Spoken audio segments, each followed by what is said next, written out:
for all of my life.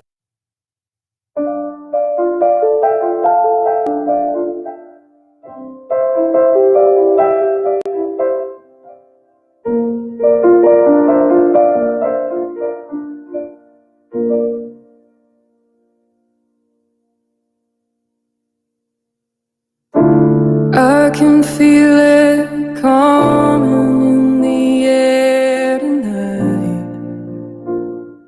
Oh Lord, and I've been waiting for this moment for all of my life. Oh Lord, can you feel it coming in the air tonight? Oh Lord, oh Lord, oh Lord. Well, if you told me you were drowning, would not lend a hand. I've seen your face before, my friend. I don't know if you know who I am, but I was there and I saw what you did. Saw it with my own two eyes. So you can wipe off that grin. I know where you've been. It's all been a pack of lies, and I can feel it coming in the air tonight. Oh Lord, and I've been waiting for this moment for all of my life. Oh Lord, can you feel it coming in the air tonight? Oh Lord, and I've been waiting for this moment for all of my life. Oh Lord, oh Lord, oh Lord,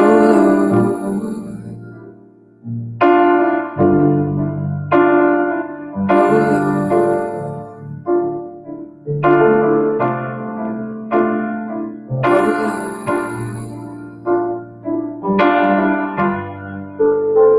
Well, I remember, don't worry. How could I ever forget? It's the first time, the last time we ever met. But I know the reasons why you keep your silence up.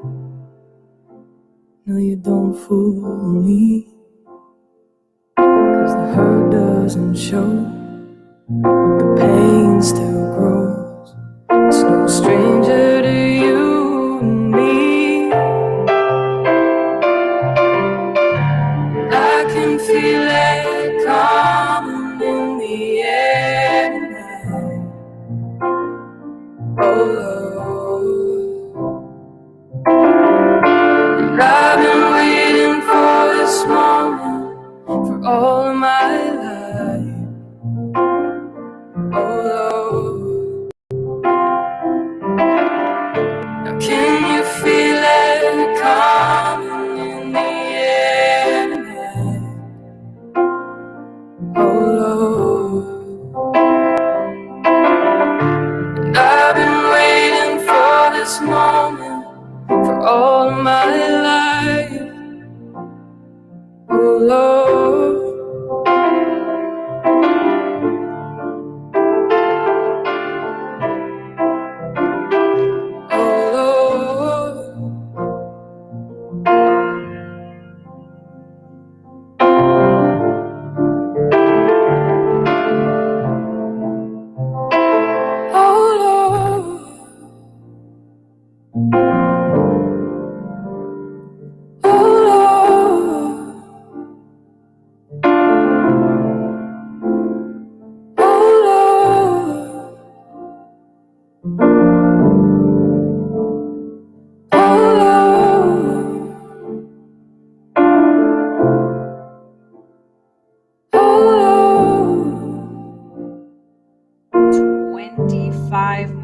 days left in this month. Welcome to the Tori Says Show. It is April 5th, 2021. And I'm stating that only to make sure that we remember what the day is when we need it. So I hope my sound is coming in clear. I'm still having problems with my actual feeds. I am really working on it hard on Trovo D Live. My gosh. So today, I want us to talk a little bit about what has happened, what is happening now, and see that they're telling us everything we need to know. It was interesting to see. I was planning to actually do this show on Tuesday, but I'll do it on Monday since it's already circulating in the Tori Says chat on Telegram. So I was really excited to see it. You know why? Because it means that you are the news now. You're finding everything. It's like you've honed in on it. You're not waiting for someone to tell you. You're not waiting for someone to spoon feed you. You're actually seeing it yourself. And that is incredible because that is how we self-govern as a collective, and resonating on the same frequency. It's just impeccable. Now, last night I had a troubled evening only because I was working well into the evening. I woke up with the puffiest eyes, and sometimes, it really does work into you. And what I mean by this, I get really, really upset, right? When I see things like the picture of Jill Biden, for example.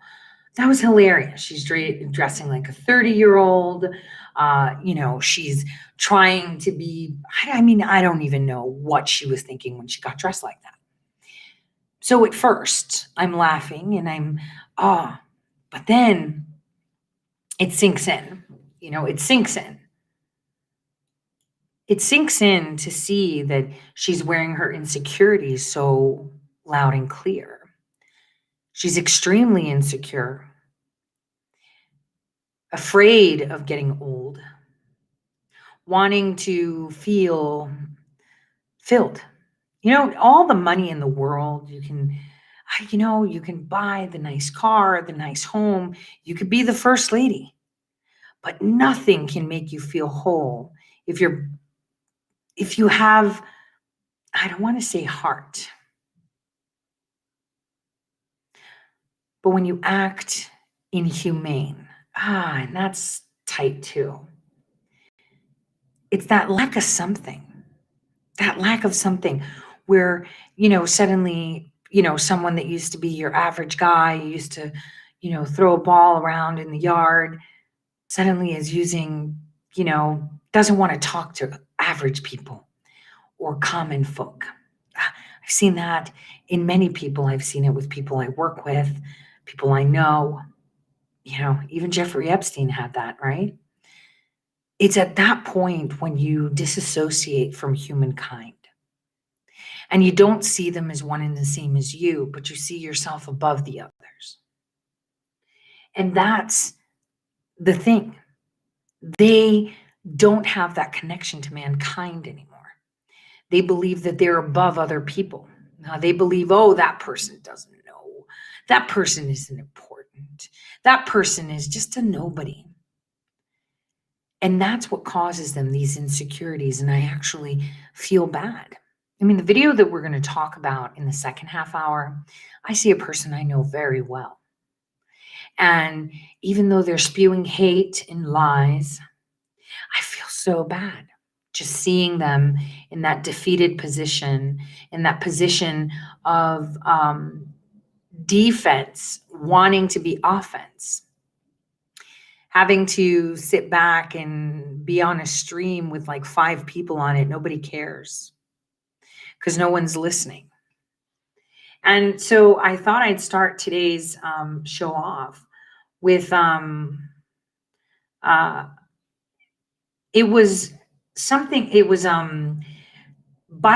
was whining about President Trump's new platform. And he was saying that, oh, they can't stop us. That's crazy. That is really crazy. So I thought I'd start it off with that because Lara Trump actually caught Biden complaining about that. What do you mean they can't stop us? I'm sorry, Joe, but you can't stop what's coming. The fear is real for them. The fear is very, very real for them.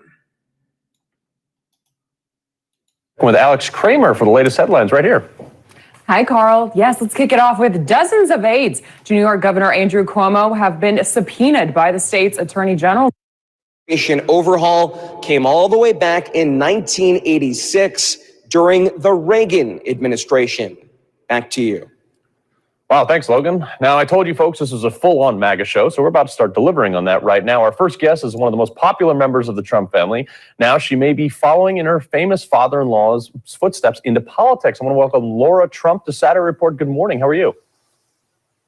Good morning. Well, I'm flattered. One of the most popular Trumps. That's a big accolade. Thank you very much. Yeah, well, you know that you're my favorite among you and Eric. So, so all right. Look, I want to get right to this. You said that you were strongly considering a run for North Carolina Senate.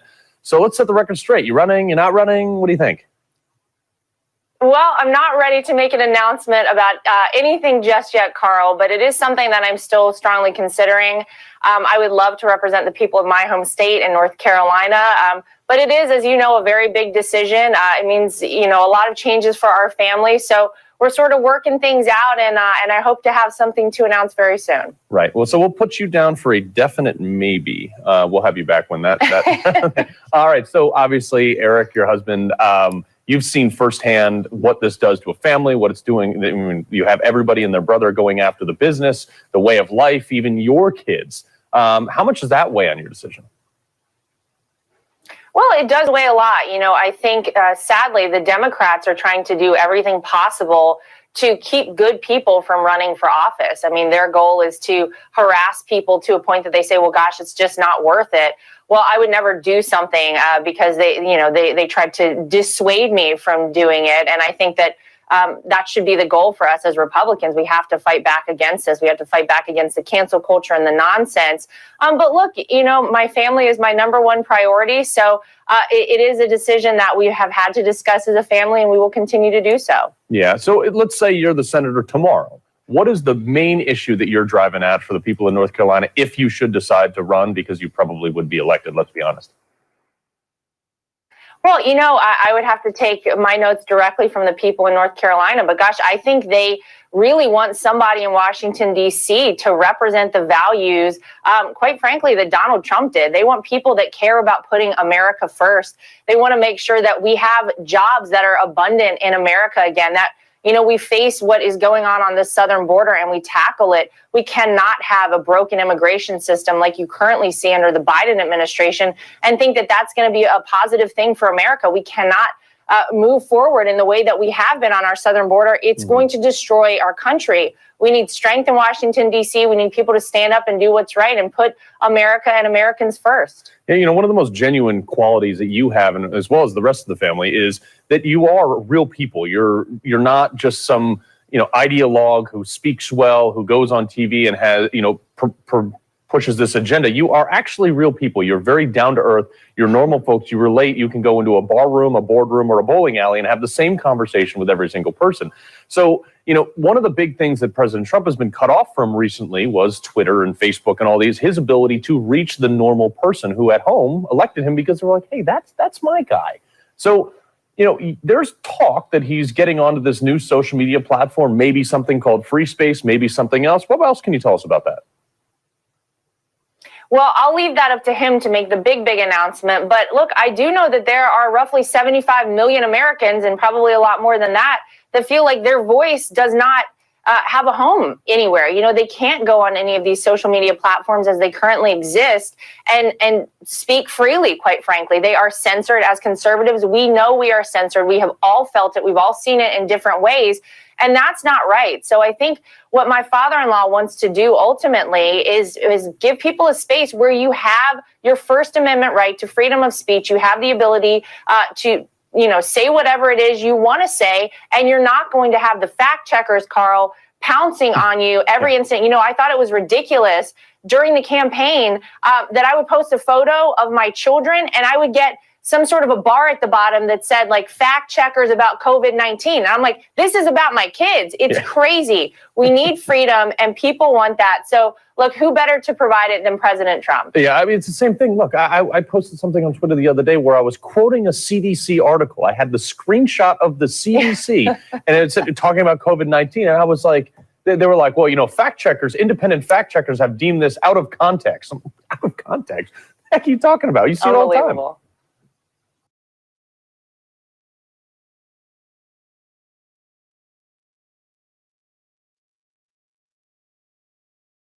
Okay, what's going on there? Super bizarre. Swirling thing. Are you guys seeing it? There we go. Yeah. All right. It's crazy stuff. Yeah. So, many Republicans, they still, myself included, we still crave Trump's input on things because, the guy, for everyone's complaints about him, the guy cared. He gave a darn about the American people in their home. Are they better off than they were 4 years ago? And it was the economy. That was his driving factor. Now, there's a lot of people out there that are going into primaries. They're going to primary some of these GOPers, these rhinos, that didn't uphold his agenda. They said they did, but they didn't. They put both feet in the water. They just kind of dipped their toe in. And he's going out and he's endorsing some of these people. Now, talk about the dynamic of a presidential endorsement in a GOP primary, which, former president rarely does anything like that. Well, as you know, Donald Trump follows his own rules, and this is no different. But look, I think these rhinos, as you adequately put it, are part of the problem. They're part of a broken system that really is not working for Americans anymore. And so I think we saw how impactful over the past 4 years an endorsement from Donald Trump could be for so many people. So look, this is something that he feels very strongly about. You are never going to fix things if you keep having people who call themselves Republicans but don't vote that way, representing the people of this country. It doesn't work. So I think what he's doing, it's pretty bold. But again, this is something that we have come to expect from Donald Trump. We know that his endorsement carries a lot of weight. He oftentimes gets people over the line if they're struggling to get over. But yeah, in a primary, it is unique, but I think it's going to be really helpful for people. And look, we need some good America First people that care about this country, that love America, and that want to see the right things happen representing people in Washington, D.C. It's funny you mentioned the right things happening. So this is just came out the other day that Bernie Sanders, of all people, he took his shots at Trump, obviously, but he made an interesting statement that he's really uncomfortable with Trump being kicked off social media, specifically Twitter. And he went nuts over this. Check this out. This is a bad news guy. But if you're asking me, do I feel particularly comfortable that the then president of the United States, could not express his views on Twitter? I don't feel comfortable about that. Do you want the internet to be used for authoritarian purposes and insurrection, if you like? No, you don't. So how you balance that, I don't know. But it is an issue that we have got to be thinking about, because if anybody who thinks, yesterday it was Donald Trump who was banned, and tomorrow it could be somebody else who has a very different point of view. So I don't like giving that much power to a handful of high-tech people. Totalitarian communist Bernie Sanders says, I don't really want people to have that much control over stuff. What do you make of that? Yeah, well, it's one of the few things that I agree with Bernie Sanders on here. I mean, he's exactly right. Whenever these people, they shield themselves behind the idea that these are private companies and that they don't have to follow the same rules as other outlets. They absolutely should. Our First Amendment rights to freedom of speech should be upheld across the board, period. And that should be just the bottom line here.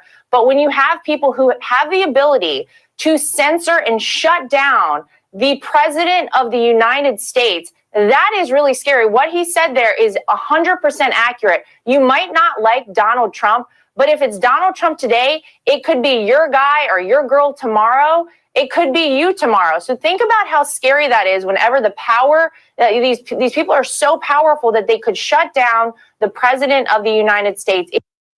Now, I'm going to give you some perspective here. They shut down the president of the United States because they are the actual government. And sooner or later, you're going to realize that. Because in no universe can a social media company just shut down a president. What I'm trying to tell you is, and you're seeing it more clearly now, and I want you to understand this. President Trump isn't exposing anything. There's no media outlet that's exposing anything. You're able to see it. The veil is dropping. All of these shenanigans have been happening for years.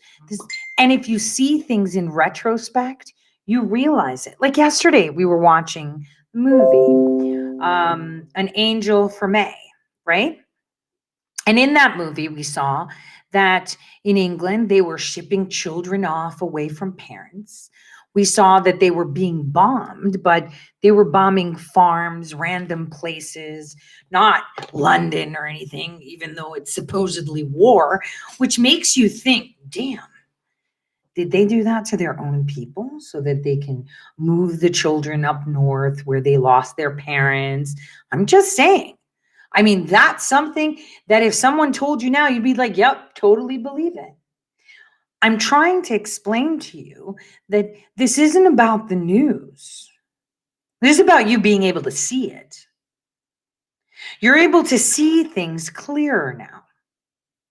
10 years ago, if a ship was stuck in the Suez Canal and they told you the wind blew, you'd probably eat it for lunch and be like, yep, that's so true. Now you're like, stop. It drew a penis shape. Now you're actually looking for things. You're digging for things. And you're like, stop, stop, stop. If the media told you Matt Gaetz was guilty, you'd be like, yep, totally done, finished. General Flynn guilty, totally, yep, finished. This person guilty, totally, yep, finished. Now you're starting to see. That's what's happening. You're starting to see that the serpents are among us. Now, that dovetails my next video clip. Boy. I mean, Chris, stop. He's going to make me fall in love with him, like per se, right? Because I couldn't believe that he actually put this out. Great job. Now, take a listen. He actually calls it, the serpents are among us. These days would be coming. The days when goodness and light would be condemned and darkness celebrated. The serpents among us. That's the examination we provide in tonight's preamble. In the gospel, according to Matthew chapter 7, verses 15 and 16, we read, beware of false prophets who come to you in sheep's clothing, but inwardly they are ravenous wolves. You will know them by their fruits. In Isaiah chapter 5, verse 20, we read this, woe to those who call evil good and good evil, who put darkness for light and light for darkness. The wolves who call evil good are the Democrat socialists who rule Washington, D.C. with their iron fists. In less than 2 months, these people have unleashed pain and suffering on Americans and foreign nationals alike. Americans are forced to pay for rampant and uncontrolled illegal immigration. We are forced to endure a national security crisis, a public health crisis, and a humanitarian crisis on our southern border. Our political enemies call this good government. In one location, 4,700 illegal aliens are crammed into a facility designed to hold only 250 people. And liberals say this is how they show they care. In Texas, law enforcement rescued a 6-month-old baby who a ruthless human trafficker threw into the Rio Grande River after attacking the baby's mother. Socialists call this a challenge. And in New Mexico, cold and heartless coyotes drop a 3-year-old and a 5-year-old over a 14-foot fence and then run, leaving them alone in the desert. And Joe Biden and his leftists call this compassion. Biden's spokesmouth was asked what the administration was doing to stop this. See if you all hear an answer.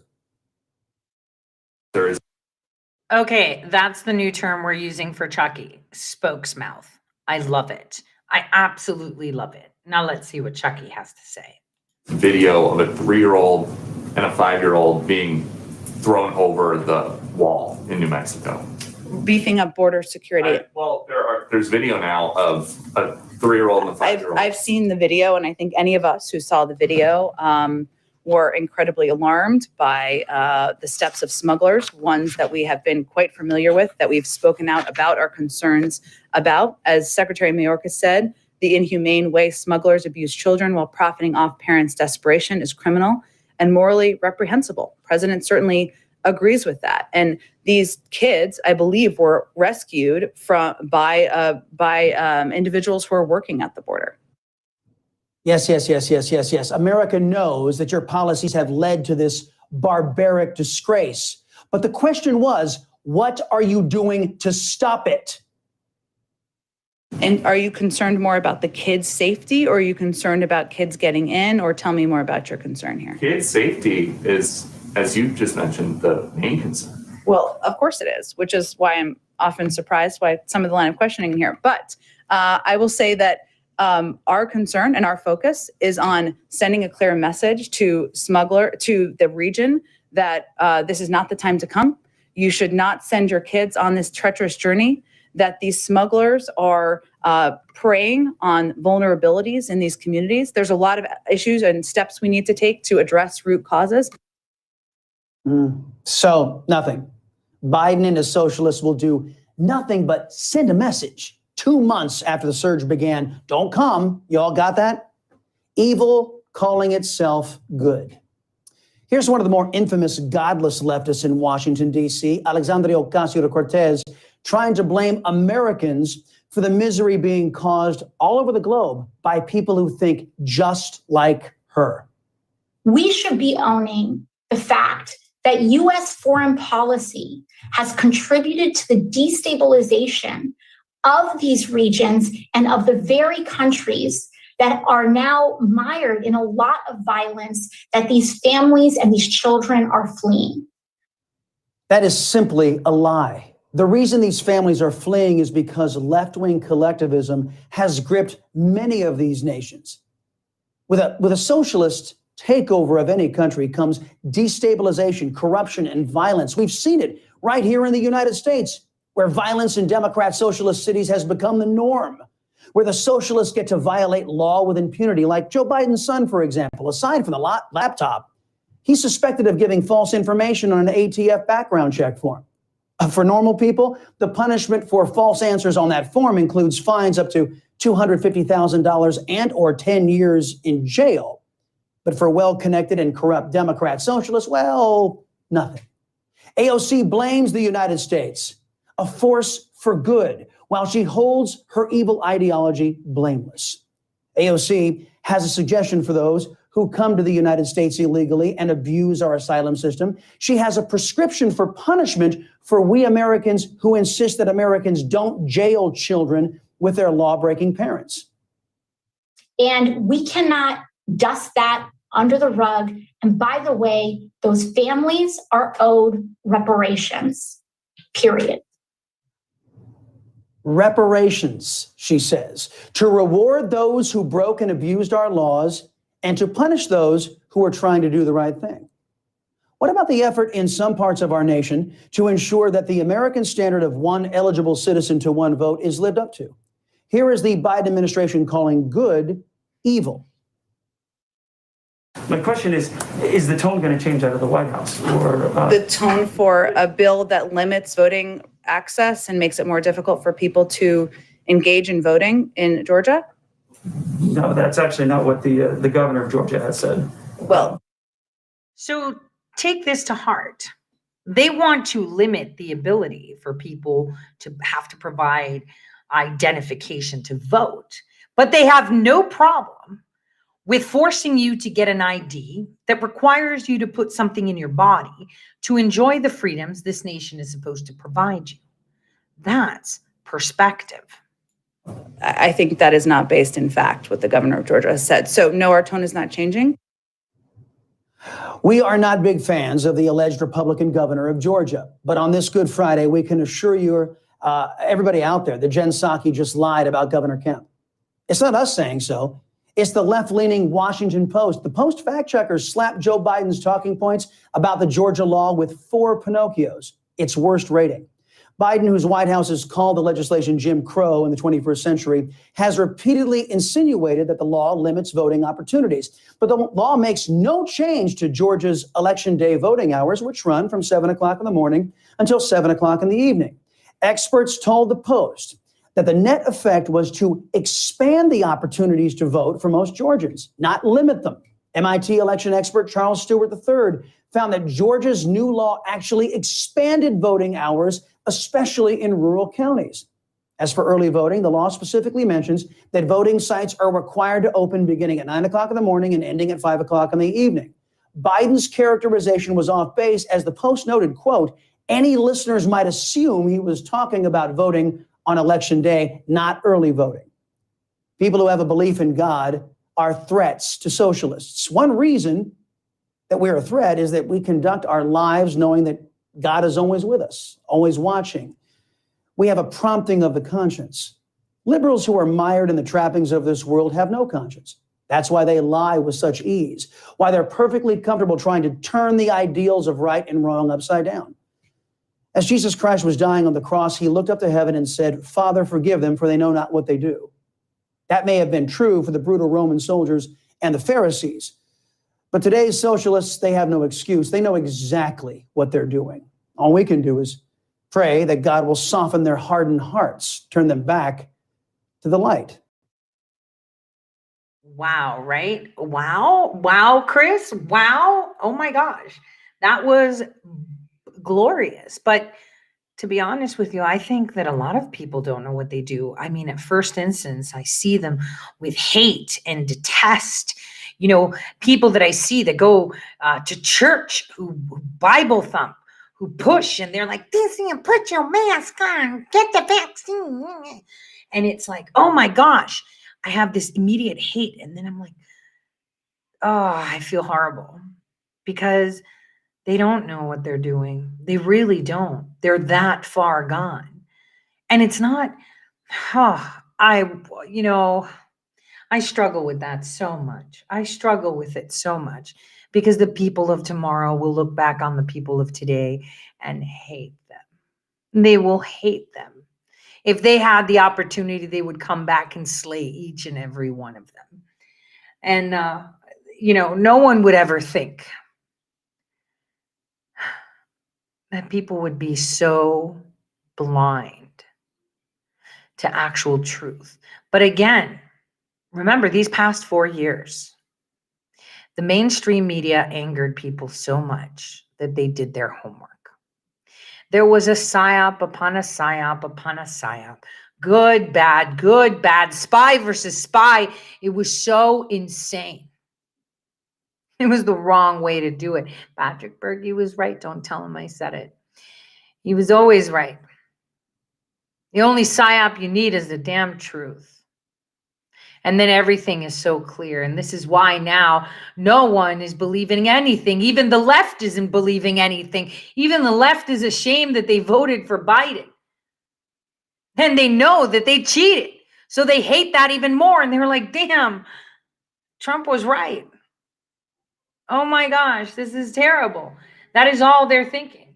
And the thing is, we had Alexandria Ocasio-Cortez standing at the border crying and posing for pictures, yet she wasn't at the border for this. This is something Ted Cruz posted on his Twitter. Take a listen and a watch for those of you watching.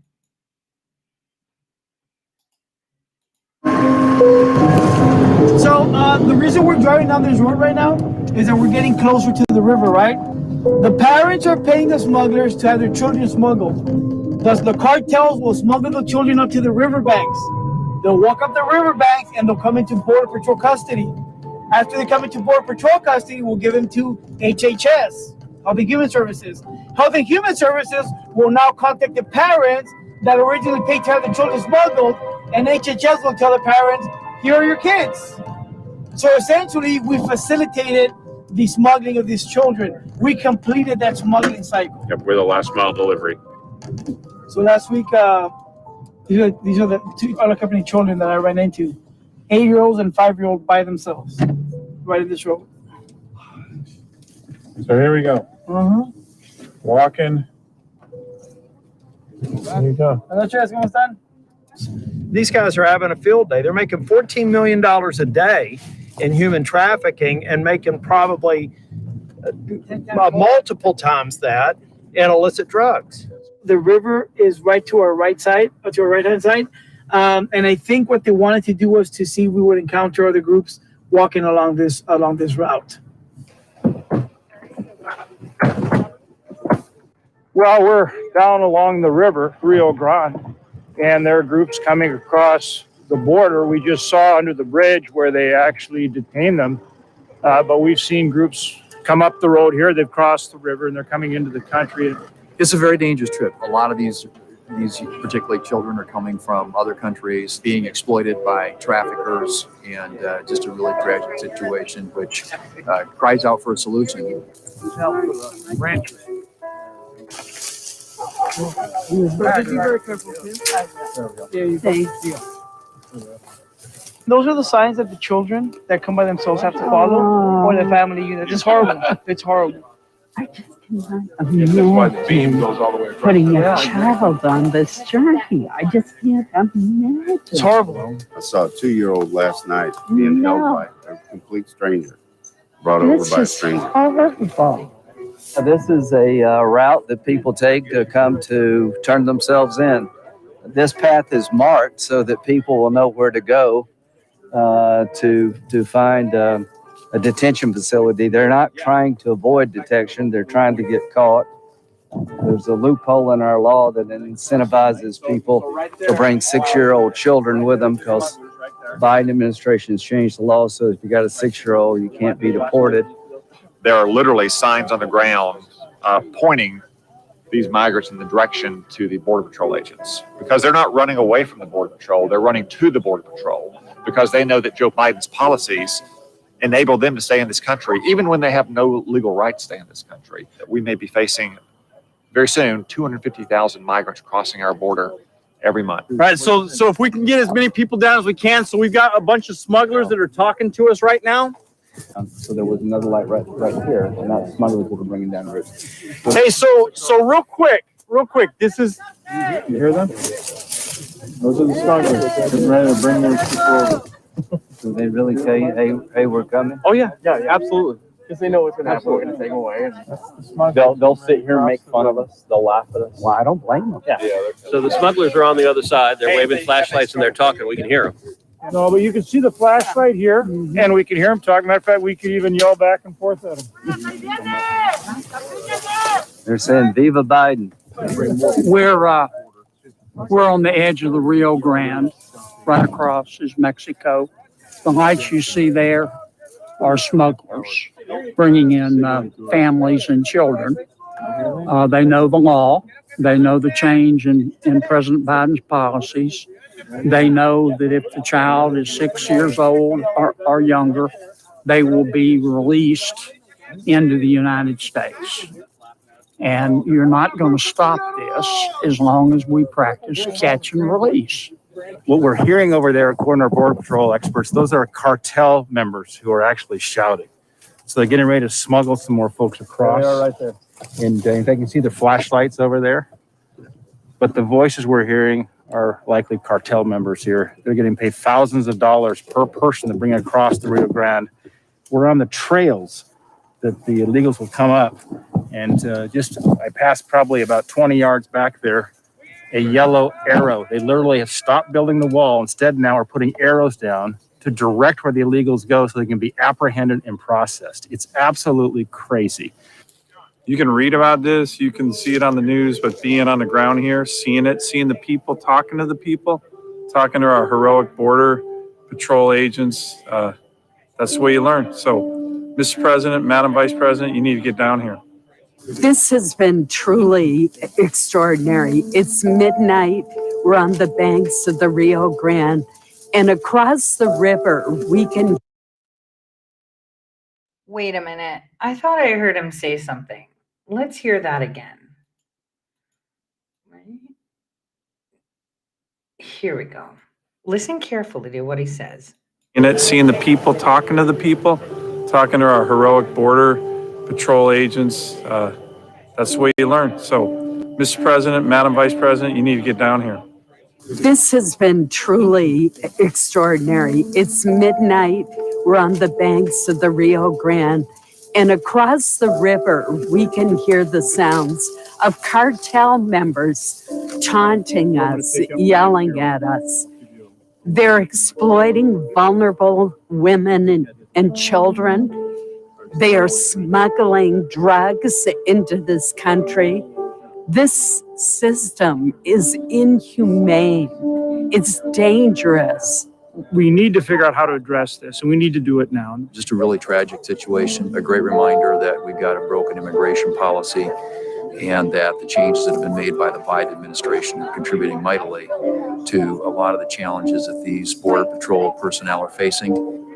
Control of the border is the federal government's responsibility, and local landowners, business owners, and others basically are stuck with the policies passed in Washington, D.C. And right now, what they're telling us is those policies are not working. They're being exploited by the human smugglers who make a lot of money by the head of people that make their way into the country. It's a humanitarian crisis, and frankly, this all could have been avoided.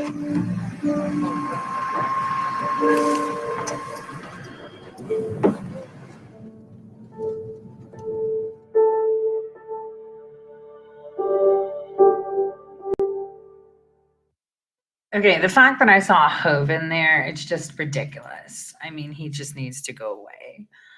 Him and his porn stash. So what we see is a crisis that has been going on and on and on for a very, very long time. These people have no remorse. They feel that what they're doing is okay. They feel that it's fine. It's totally fine. I mean, they did this on purpose. They know what they did. And this is going to have a very long-lasting impact. You do understand that's about 1 million people roughly every 3 months coming in. They have them packed like sardines, no social distancing, but they have masks in little boxes on the floor. It's disgusting. And they're doing it for what? Votes? Boy, things are going to change. Things are going to change, and they're changing radically and very fast.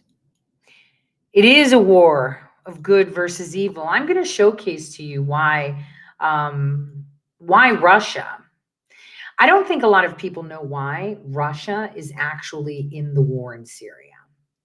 And I wanted to talk about that. But in the meantime, I wanted to talk about Roe versus Wade, this new film that's coming out that speaks of truths that happened during it. Now, for the past couple of years, I've been telling you that Roe versus Wade is going to be coming into focus with this infanticide.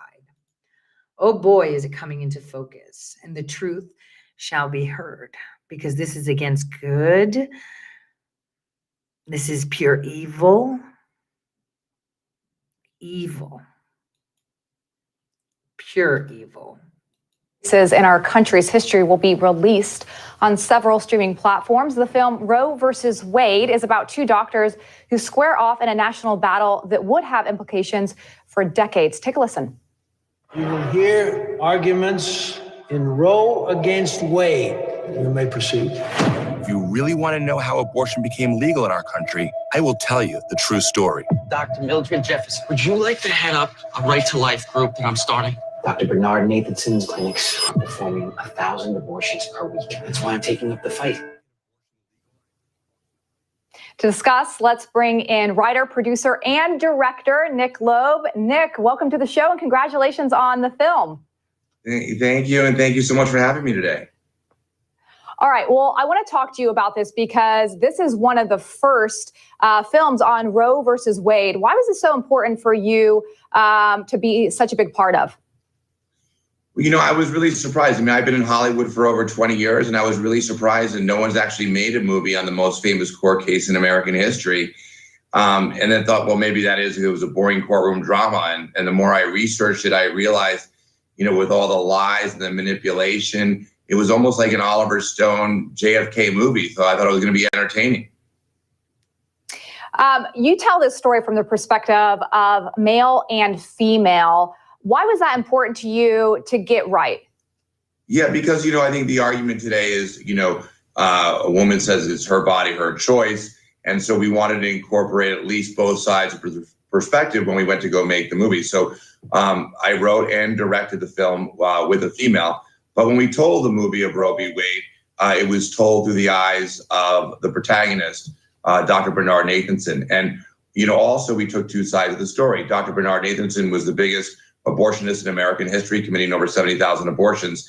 He then became pro-life. So we got to tell two sides of the story through one character, the pro-life and the pro-choice side. You play that role in the movie.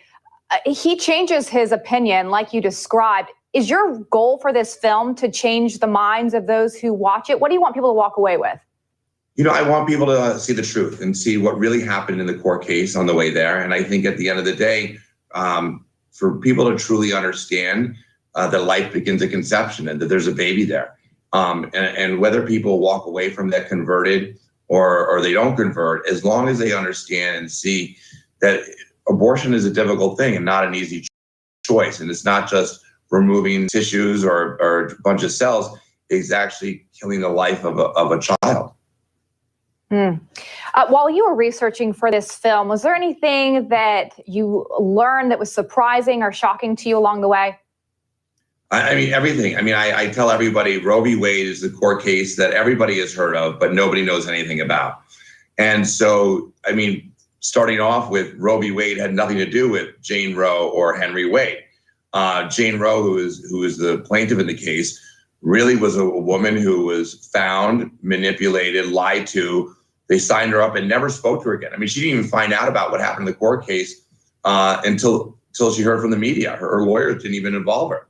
The court case was heard twice. People don't know that. Once in 1971 and 1972. In 72 with two new justices. Two of the justices had family members working for Planned Parenthood at the time when they were making their decisions. And it was a tremendous amount of interesting things that happened in this film that happened during history that nobody really knows about. It's so important to point this out, and I'm so glad that you made the film. Even this week, Texas Senate approved 6 anti-abortion bills, including a proposal that would outlaw procedures once a fetal heartbeat is detected, and that's usually around 6 to 8 weeks. So often we talk about abortion in stark terms, that you're pro-life or you're pro-choice, you're one or the other.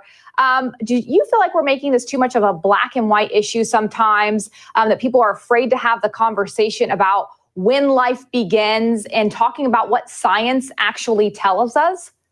You're 100% right. And I think the challenge, especially from the pro-life side, is what we tend to do is we tend to vilify the pro-choicers as baby killers, horrible people, the devil, evil.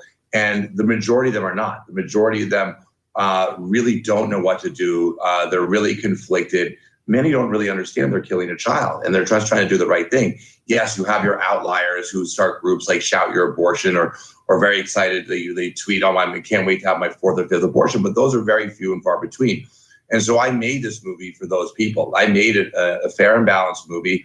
It's not an over-the-top faith-based pro-life film. And we talk about the issues from both sides, really so people can have an open heart and an open mind to see what happened so they can walk away. Either they convert or at least they have an understanding at the end of the day that there's a child there. And so that's important when they walk away to understand when they make the decision to have an abortion, it's a very difficult, challenging one. It's almost along the same lines of women who have to get a sonogram before an abortion. We see the statistics today, 80% of women today who have to get a sonogram change their mind. And if we can just do that and change lives and save babies, I think we've done our job. Well, Dick, thanks so much. I hope people go and watch this film, Roe versus Wade. Thanks for producing it, and hope to have you back soon. Well, thank you so much. I appreciate you having me. Hey, I'm Rob Finnerty. Thanks for watching. If you enjoyed this. So I just wanted to say her body language showed guilt. Don't know what that was about. So I want to show you, before we get into J.O.B., John Brennan, in the next half, I wanted to show you why Syria is so important. But first, I'm going to show you how Putin is not everything they tell you he is. In fact, did you know that Putin in 2016 went to one of the most holiest places of Christianity? And why is that the holiest place? Well, it's Mount Athos in Greece. It is where monks are. They actually have a piece of the true cross of Christ there. All they do is pray. And he went there, and he also met with the Patriarch Kirill there too. And I'm not playing any audio at the moment because it's pretty much silent. But for those of you watching, you can see him arriving with a boat. You have to get a certificate from the government to actually go there. And only males are allowed, no female. Only males are allowed. It was actually the last trip my father made before he passed away. That's a picture I have of him. He was so happy while he was on the boat. He was wearing my PT shirt from the Navy, and he was on the boat heading to Mount Athos. People go there as a pilgrimage, men do, and it's a quite spiritual experience for many.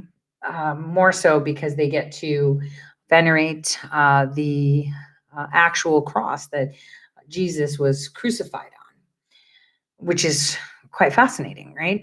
Now, one thing a lot of people don't know is that Putin can speak more than just Russian. He pretends he doesn't. And I just wanted to put this out. And also how he believes that there are no coincidences. I'll show you that too. In this clip here, they reported how he corrected an interpreter speaking German. Yes, German. He's done it in English, and he's also done it in French. A question and answer session at a journalist forum in the Russian city of St. Petersburg saw President Putin stepping into the shoes of an interpreter. After a question from the audience over Russian national values, Vladimir Putin jumped in to translate the speech of a former German MP. Herr Präsident, da bin ich aber gründlich missverstanden worden. Ich habe schon gesagt, dass wir... Меня неправильно поняли, говорит наш гость. Да-да, пожалуйста. Продолжайте, пожалуйста. Bitte schön. Sprechen Sie bitte weiter. Ich habe mich gewundert, dass die russischen Vertreter davon gesprochen haben, dass es keine nationalen Werte gibt. Я очень был удивлен, что представитель России говорит о том, что у нас нет национальных ценностей. Und ich habe aus meiner Sicht gesagt, wenn ich als Ausländer auf Russland blicke, dann stelle ich sehr wohl fest, was für Russland spricht. И если я как иностранец смотрю на Россию, то для меня абсолютно ясно, о чем говорят. Das ist die Beachtung des Völkerrechts. Это соблюдение прав человека. Das ist die Beachtung des Friedens. Это забота о мире. Sie stehen. So he is being questioned in German and answering in Russian. Multi-talented Putin right there, right? So he speaks more languages than he knows. And here's a story. I'm going to have to play it on mute because it's in Russian. So that way I can read it out for those that are going to be listening to this as a podcast. So it shows Putin. And he says, some years ago, I asked the patriarch how he came to the church. And he told me that his father was a priest. When I was baptized, it was at the end of the year 1952.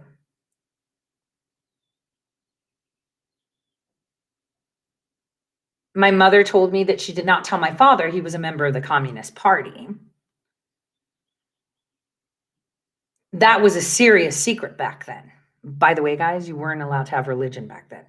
I was baptized in Leningrad, today's Petersburg, in the Transfigurations Cathedral. A priest who served there suggested I take the name Michael because it was the feast of the Archangel Michael and because that was the priest's name.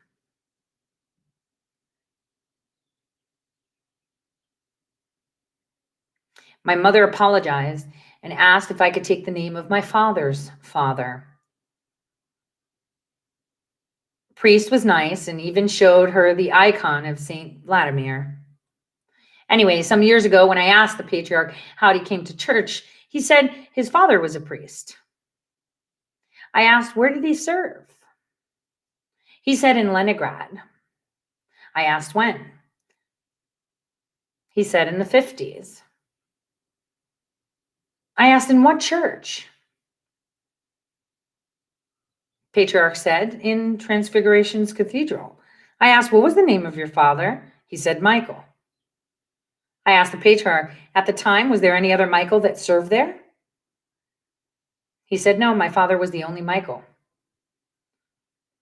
I told the patriarch, your father baptized me.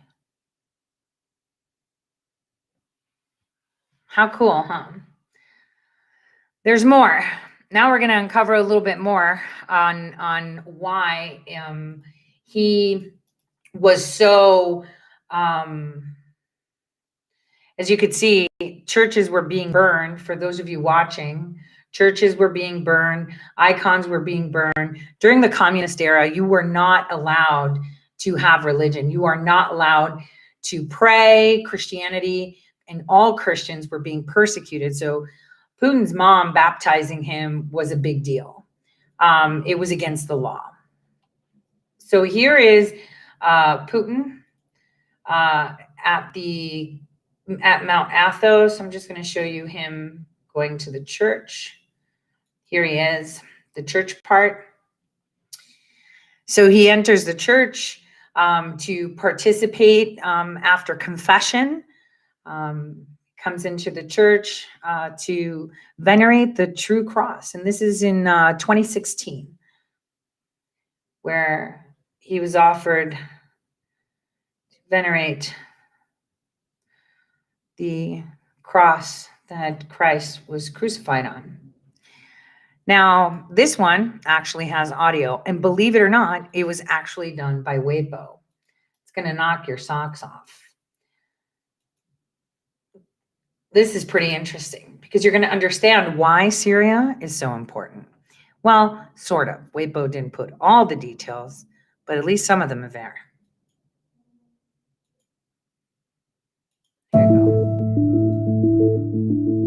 In this video from November 2017, Russian President Vladimir Putin is visiting Syria to inspect Russian troops on the ground. As Syrian President Bashar al-Assad rushes to catch up with him, Assad is held back so that Putin can walk on alone. To many, this moment sent a clear message that Russia was in charge in Syria's civil war. In 2015, Russia waded into Syria's brutal conflict and single-handedly turned the tide in Assad's favor. Since then, Russia has been present at almost every important juncture in the war, from distributing aid to residents to bombing areas held by militants. But Russia's interest in Syria extends beyond its backing of Assad. Its interest is also deeply rooted in Russia's efforts to redevelop the Orthodox Church, a key unifier at home and central to Putin's grip on power. In essence, Russia has a religious interest in Syria. To understand, we have to go back when Assad's father, Hafez al-Assad, was president. In 1957, the elder Assad trained in the Soviet Union, where he learned Russian and how to fly fighter jets. Until his death in 2000, he met with leaders in the Soviet Union and later in Russia. Russia didn't lose the Soviet-era ties after the collapse of the Soviet Union in 1991, but it certainly lost its clout. What we see now under Bashar al-Assad and Putin is a reinvention of that close relationship between the Syrians and the Soviets.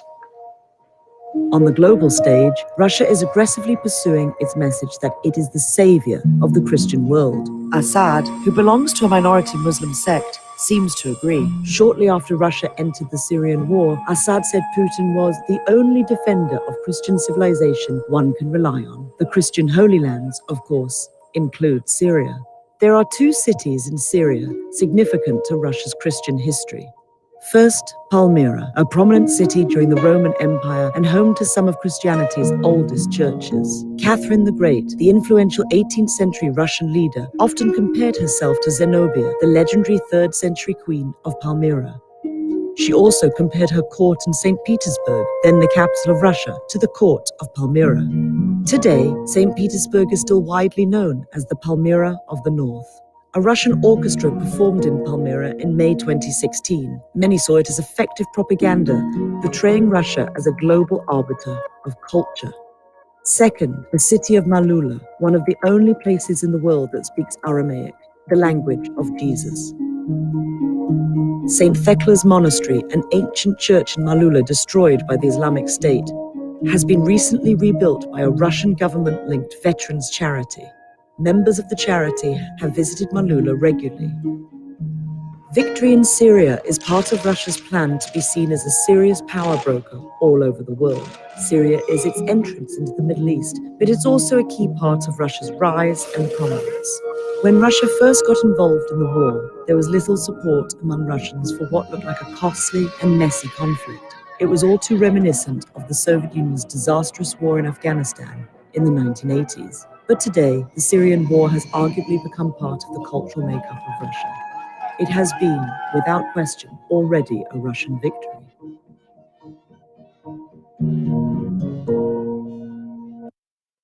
So, I'm sure none of you knew about Marula speaking Aramaic and what the real truth is. Well, you have to remember back to the time of the 7 letters sent out to the 7 nation armies.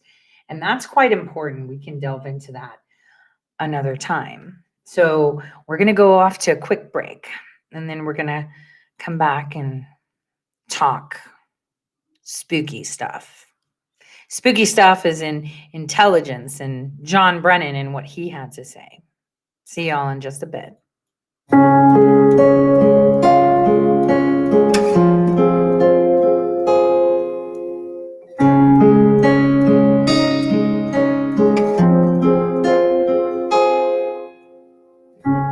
I'm so tired of being here,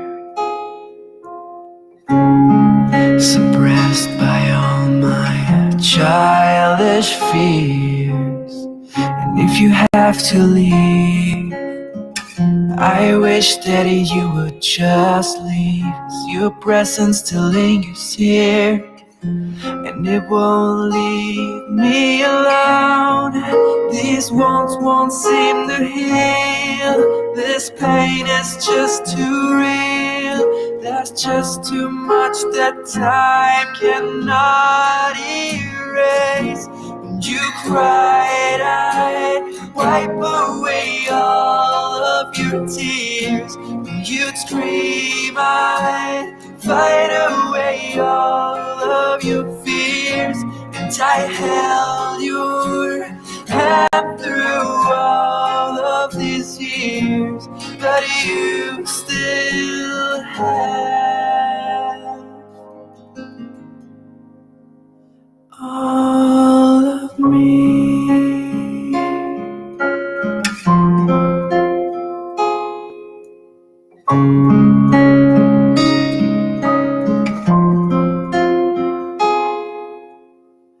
You used to captivate me by your resonating light. Now I'm bound by the life you left behind. Your face, it haunts my once pleasant dreams. Your voice, it chased away all the sanity in me. These wounds won't seem to heal. This pain is just too real. There's just too much that time cannot erase. You cried, I wipe away all of your tears. You'd scream, I fight away all of your fears. And I held your hand through these years, but you still have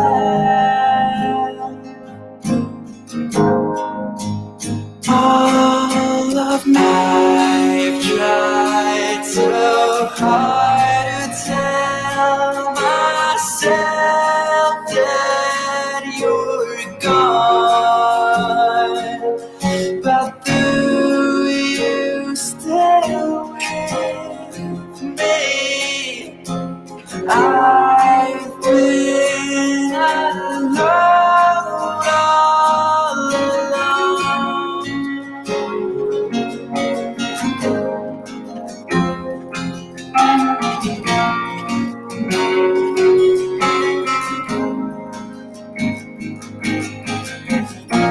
You cried, I wipe away all of your tears.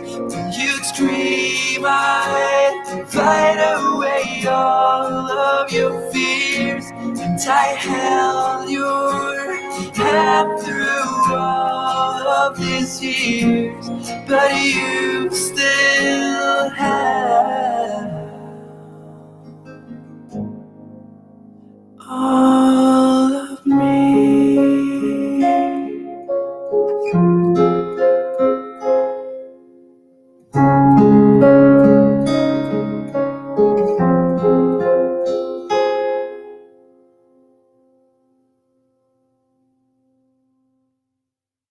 Awesome rendition or what? I think it was. So right now we're going to talk about John Brennan and an interview that he gave most recently. And, you know, when I watched some of it, I haven't watched all of it. I watched some of it. Because I was going to watch it tonight to talk about it tomorrow, but I thought, why not watch it with you? A lot of us feel sorry for bullies. You know, what in fact are bullies? They induce shame, they humiliate others by recognizing what the other person is insecure about, and they attack them. And they're usually projections of their own shame, the fact that they feel inadequate in order to make you vulnerable, right?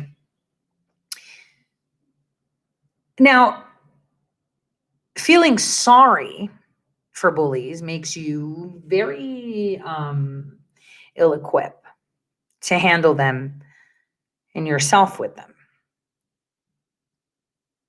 If you give a sympathetic response, it assumes that the bully is already aware of a negative self-perception. I want you to think of bullies like a scared animal who, instead of experiencing fear in early life and accepting it and meeting it or confronting it, they aggressively attack instead. Now, many people will say compassion can be, even Jordan Peterson says it, that compassion can be your downfall. It's safe to feel compassion when you're in a controlled environment, right? And that's true, because when I was slipped, whatever I was slipped, and I was being questioned, I actually hallucinated that I saw some people in front of me. And even though I do not fear them per se, and I have compassion for their position and what they are doing, because they do not know. They believe that they are doing something good. They believe that the path that they have taken and the choices that they have made are good, when in fact, they have condemned themselves for eternity. And that makes me very sad, especially when I'd see these little glimpses of humanity. It gets me really, really worked up, because there's so many times of this humanity, but then they had the ability to disconnect and treat humans like commodities, which I could not fathom. I could not fathom it at all. And I would say this is because they're legit lonely.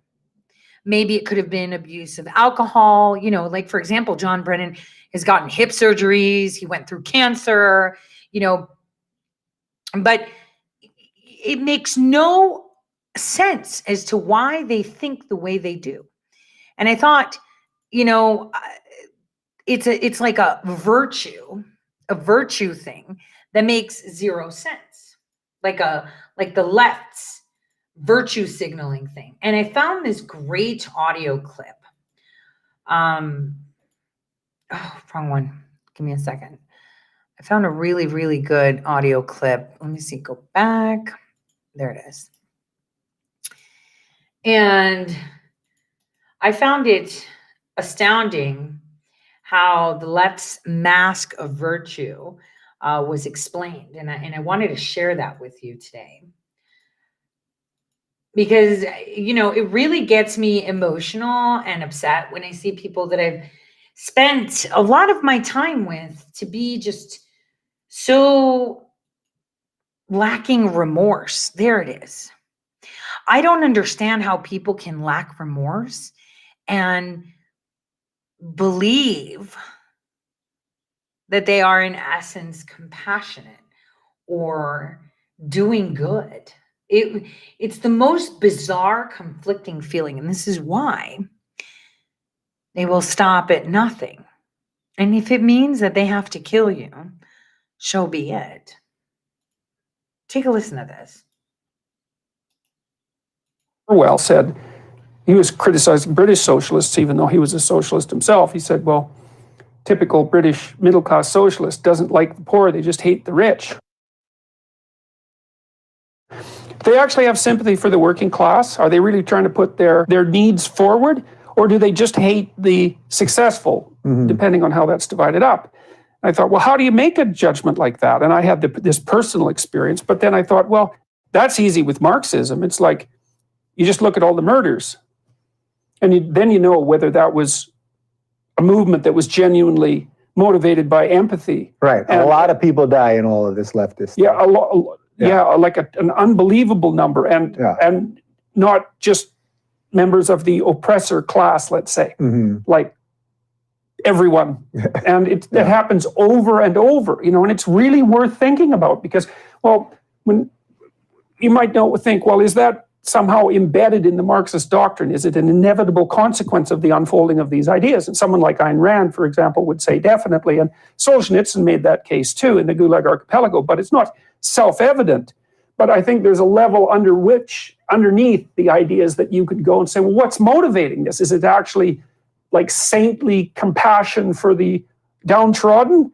Or is it resentment about the fact that life is unfair and tragic, which it definitely it is? Well, you know, by their fruits ye shall know them. That's the answer to that question. It's like, well, if 30, 40 million people die in the aftermath of the revolution, and a tremendous number of them are ordinary people, and that happens repeatedly, it's like, oh, well, I guess it must be resentment and hatred, because like, how else do you account for all of that? The proof is in the pudding, so to speak. Well, if you're not willing to accept that sort of thing as proof, you got to also ask, like, well, okay, what would you allow to falsify your theory?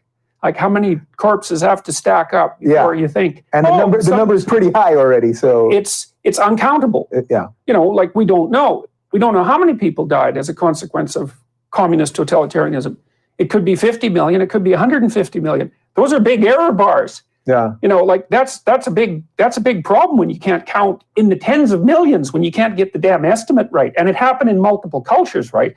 Because you might say, well, it was just specific to a time and place. It wasn't intrinsic to this radical doctrine. Yeah, well, there's not that much that's the same about the Soviet Union and all of its countries, let's say, broad range of cultures, Maoist China, Cambodia, you know, places in Africa as well. These aren't the same places, but nonetheless, you drop that poisonous seed in there and it's like mayhem in no time flat, and nothing works. Like, so I'm going for the, don't be thinking that you're so saintly just because you claim to stand for the oppressed. It's like, examine your conscience. And well, that thing though is a drug to people, right? I mean, that, you know, what we refer to as virtue signaling and all of that, but that feeling that you're always looking out for everyone else, you'll always sacrifice yourself for anyone else. You'll always attack the privileged and supposed people above you. It really, there's something in that has like an addictive quality. Well, right? the question is, what's the drug? All right. So let me state something. There's a difference between supporting those that are being attacked, those that are in poverty, those that are hungry, those that are cold, those that are wet out on the streets, that may not have a meal tomorrow, that may not have a roof over their head. You can have compassion and you can support them without wishing harm and attacking those that are not in poverty, right? Those that do have a home, those that do have food. You can do that.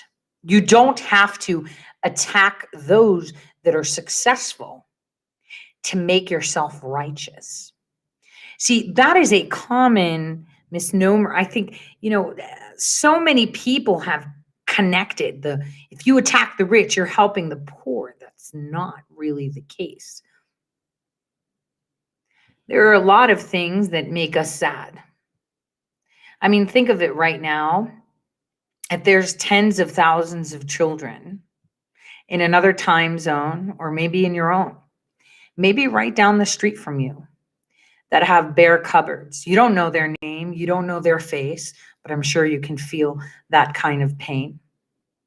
There are people out on the street that willingly are out on the street, right? A lot of them drink themselves to death, take drugs, but others that just had that one thing happen to them that put them on the street. And boy, I'm going to tell you, I have been that close too. And Patrick Berkey has been broken to that point.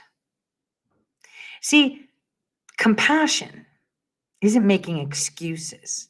Compassion isn't agreeing or disagreeing with someone's situation. Compassion is understanding that right now, at this very moment, there is a person releasing their last breath. There is a person somewhere taking their first.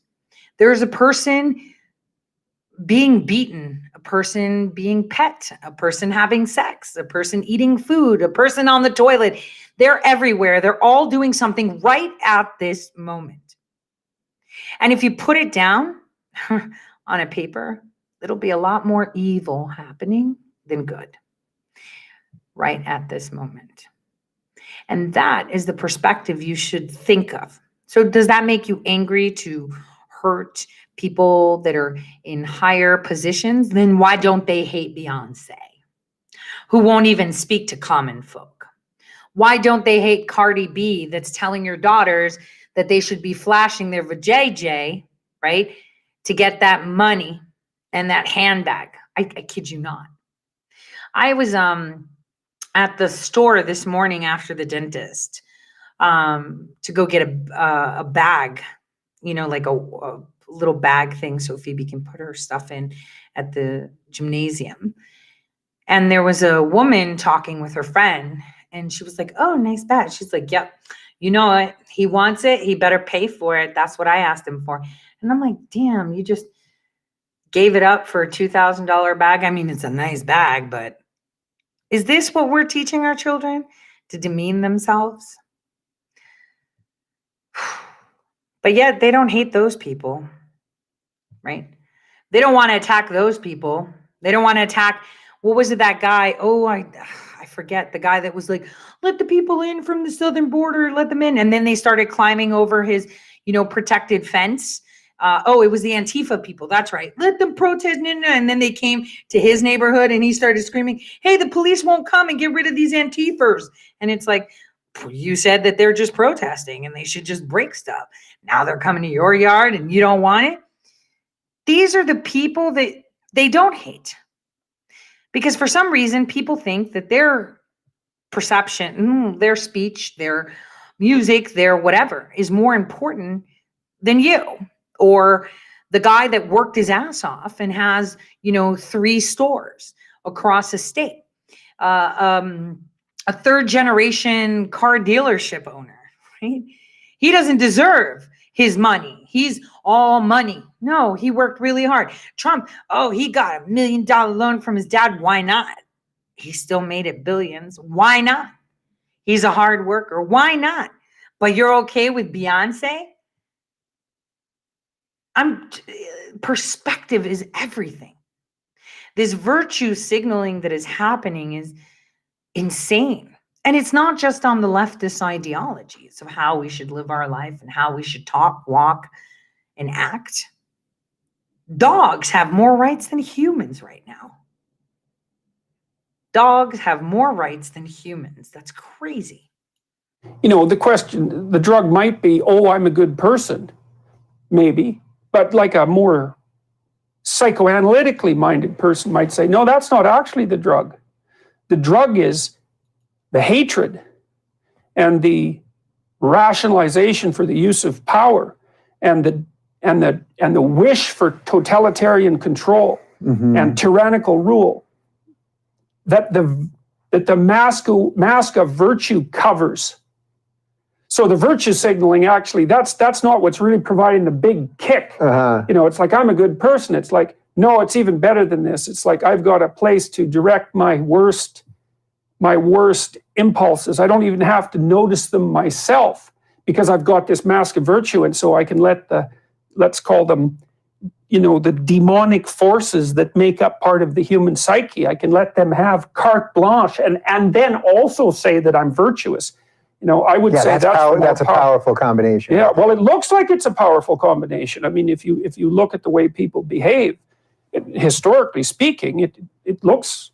I mean, it's often that great horrors are perpetrated by people who mask them in a utopian covering, right? Right. Because nobody comes out and says, "Hey, well, I'm Satan himself." It's like, I'm out here to do harm. Right. That isn't what people. But somehow harm gets done. Yeah. And so, one of the things I really like about the American political system is that it's not predicated on a utopian ideal. The founders of the American system, of course, they were basically English, but, the founders of the American system said, okay, well, you can't trust people to do the right thing. It doesn't mean they're all bad, but you can't assume that they're going to do the utopian thing. That isn't what people are like, and they tend to take care of themselves first, and maybe that's okay, maybe it's not, but it has to be bounded.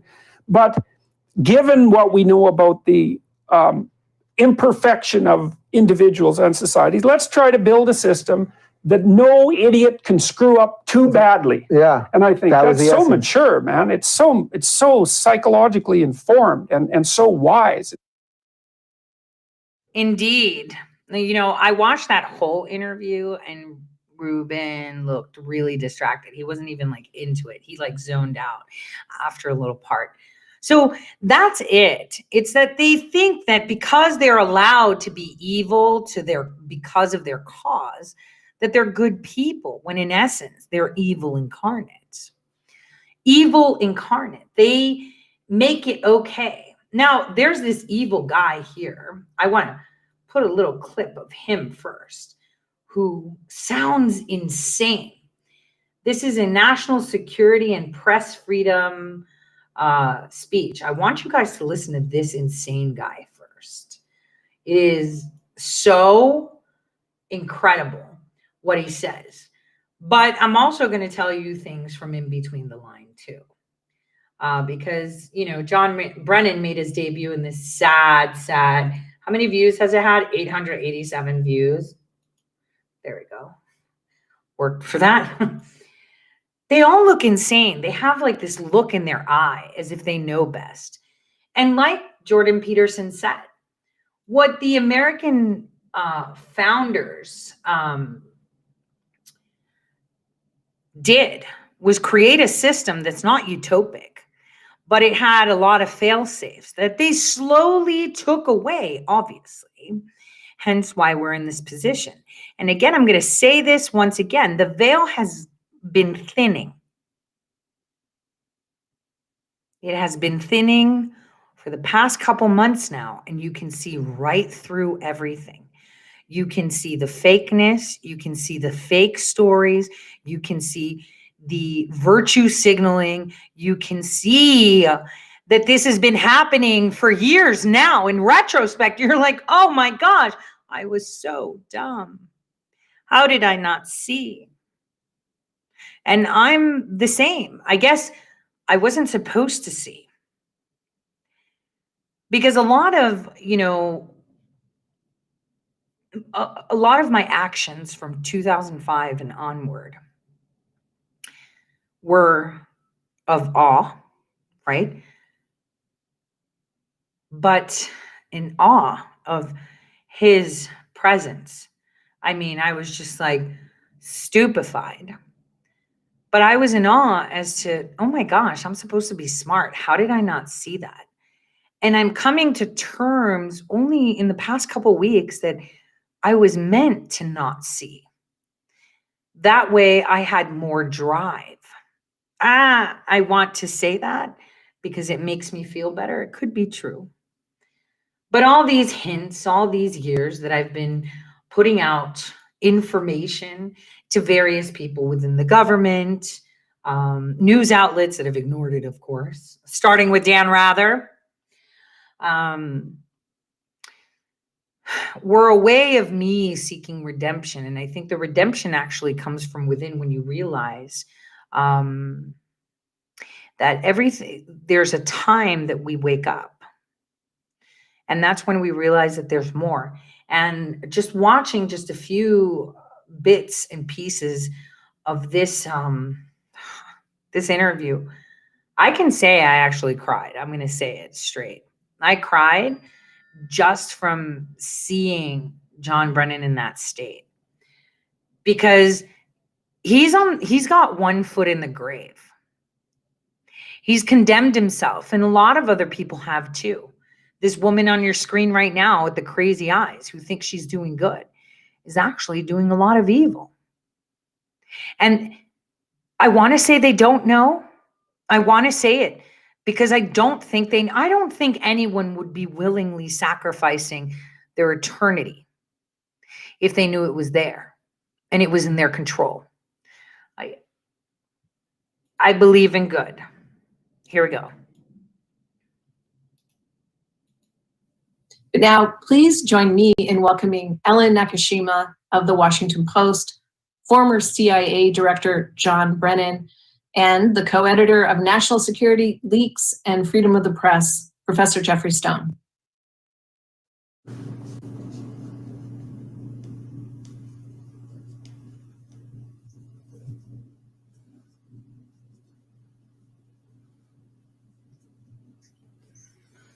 Thank you so much, Allison. It's an honor and a delight to be here, and particularly to be here with Ellen Nakashima and John Brennan, two of people I most admire in this aspect of the challenges our society faces.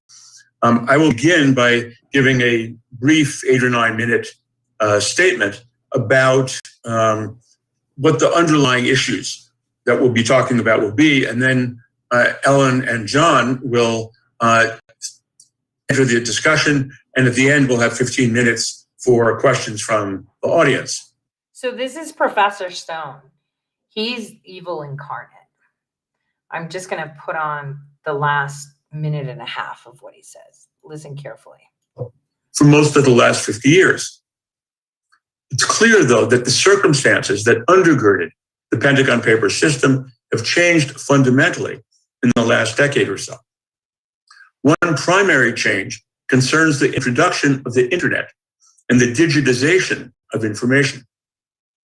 The nature of government is to keep secrets, and the exponential growth in both the felt need for secrecy, especially since 9/11, and the capacity to satisfy that need through digitization has been highly significant in dramatically magnifying the amount of information the government now classifies as top secret.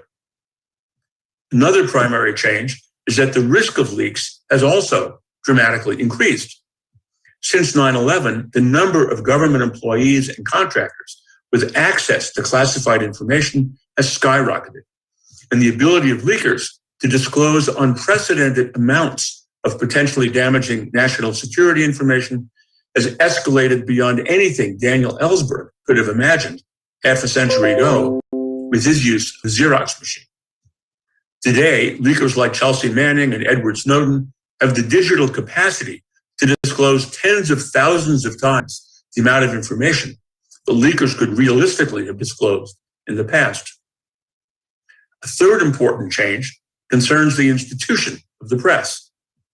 The internet has significantly undermined the traditional business model of the traditional press, like the New York Times and the Washington Post, and opened the floodgates to an endless array of would-be publishers of all kinds on the internet. While some of these websites adhere to the long-standing traditions of journalistic integrity and practice, many, like WikiLeaks, do not. Thus, whereas the Times and the Post were careful in trying response. Listen carefully to what he's saying. He's saying WikiLeaks. He's acknowledging that WikiLeaks is a journalist site. Error number one for them, because how are you going to try a journalist? Number two, he's saying that the Washington Post and the New York Times are careful and have integrity, yet they've done the most retractions ever for papers and publications in the past 4 years. Like, it's crazy. A few a month. They just blatantly lie, but they have integrity. Institutions. He's talking about cracking down on We Are the News.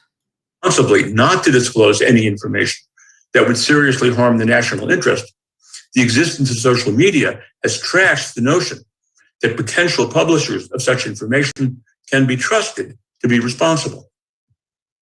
In short, as a result of these changes over the past half century, the risks of both too much secrecy and too much disclosure are arguably very different from what they were in 1971. This new reality led me and Lee Bollinger, the president of Columbia University and a longtime colleague of mine, to put together our just published book, National Security, Leaks, and Freedom of the Press. Yeah, what a tool. Let's push our book. Now, this is WAPO. I don't want to talk about her. Let's go straight to John Brennan. Government should take steps to reduce overclassification. Society should ensure media literacy. We can talk more about that later. The media should reinforce norms of accuracy and fairness.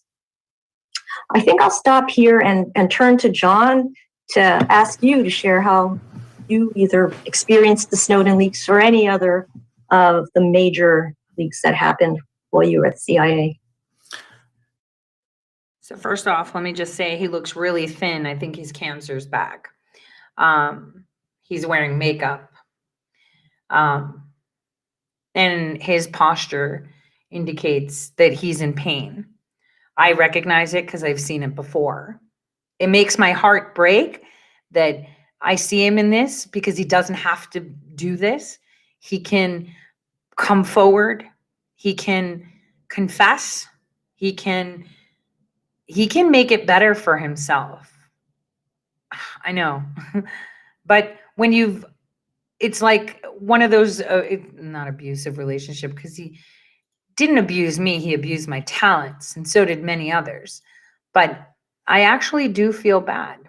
I feel bad that he's got one foot in the grave, and he's still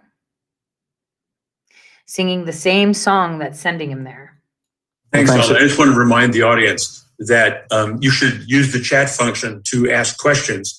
We will reserve the last 15 minutes of the program for questions. So please do that. We look forward to hearing from you. John? Well, thanks, Jeff and Ellen. Thanks to the Chicago Humanities Festival. It's a great opportunity to speak to people about, as Ellen said, a very, very important issue, and this healthy tension between the need for openness as well as the need for maintaining our national security. And a couple of comments up front. First of all, I want to make an admission. I was in the national security realm for 33 plus years, and I would say that people consider me to be very much on the part of the spectrum that advocates for greater transparency of government information. That's a lie. National security information. I was an advocate for that during my years at CIA and also when I served at the White House. Also, I think just pivoting off of Ellen's comments, I do think the Washington Post did a very good job at that time of handling what was an exceptionally sensitive matter in terms of all the materials that Edward Snowden had released to the Post. And I just want to compliment Ellen and her teammates for the way that it was handled. And certainly the New York Times and others also, I think, have handled some of these delicate situations with the appropriate consideration for national security. As the Washington Post and the New York Times journalists, I'm sure, are very much interested in making sure that this country stays strong, safe, and secure, and that there's a need for national security information to be kept secret. Wow, he's very sick. He's wearing a sweater and a shirt, and he's in the house, and it's not that cold where he is. So he's very sick. Now, what he's referring to is the fact that the New York Times and the Washington Post spearheaded how they were going to shape Edward Snowden's leaks to make him look good. Make him look good so they can bring him back and not allow him to stay out there and say more, because he had access to more. And they knew he had access, and they didn't know what dummy access he may have. Because when he realized he was duped, right, he made sure to cover himself. Very well done so. Very well done so.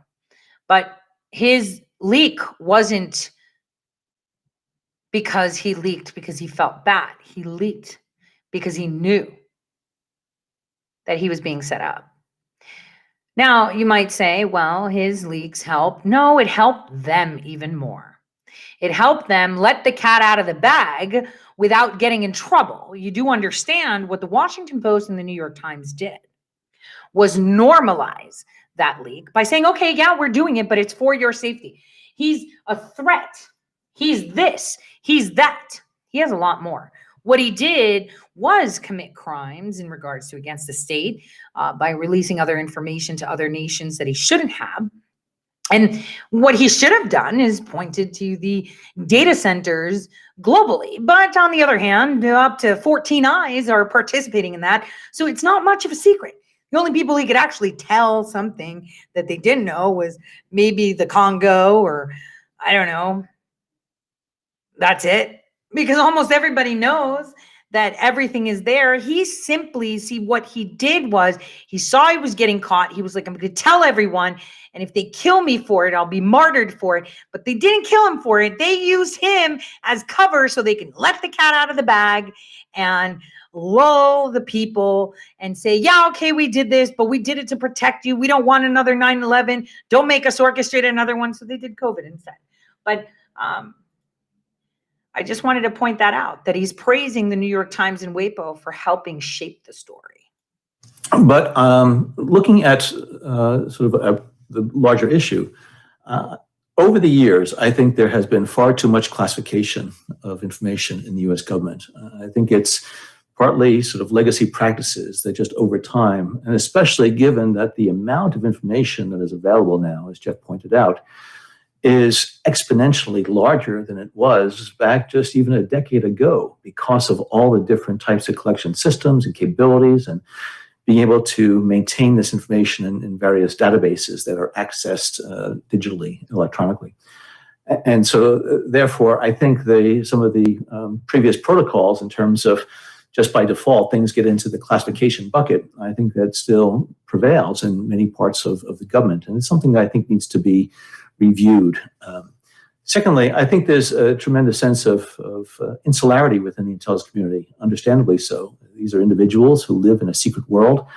They really want to do their best to protect these sensitive sources of methods from getting out, which could have devastating consequences, not just in terms of the various collection capabilities the United States has around the globe to detect these threats and challenges to our national security, but also exposure of sensitive information can reveal individuals who the CIA or other parts of the intelligence community have worked with or recruited over the years. And exposure to that information can lead to these individuals being arrested, incarcerated, and even executed. And so Okay, so it's not going to work. So I just wanted to say, Methods are the most important thing. You can be made as a spy.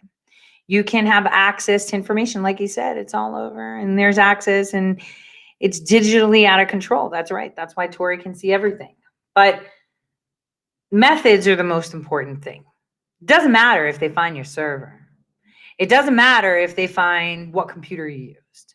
It doesn't matter if they found you in the chair you sat on.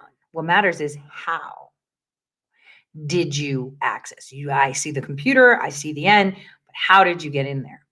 That's always the question. Or how did you collect that artifact? Or how did you know this? Or how did you see that? Well, there's a lot of things. There's keyholes everywhere. Therefore, there really are life and death issues associated with a lot of this information. And that's why I think, again, some of the default practices in part of the intelligence community, and certainly within CIA, is to be overly cautious and to try to ensure that no information gets out that could have these types of consequences. That said, as Ellen pointed out, I think there needs to be this healthy tension between the openness that I think the American people want and expect of their government as appropriate, but also the need for the intelligence professionals to do what they can to continue to protect their fellow citizens from harm. How are they going to protect us? Let's think about it for a second. How are they going to protect us? If there's transparency, right?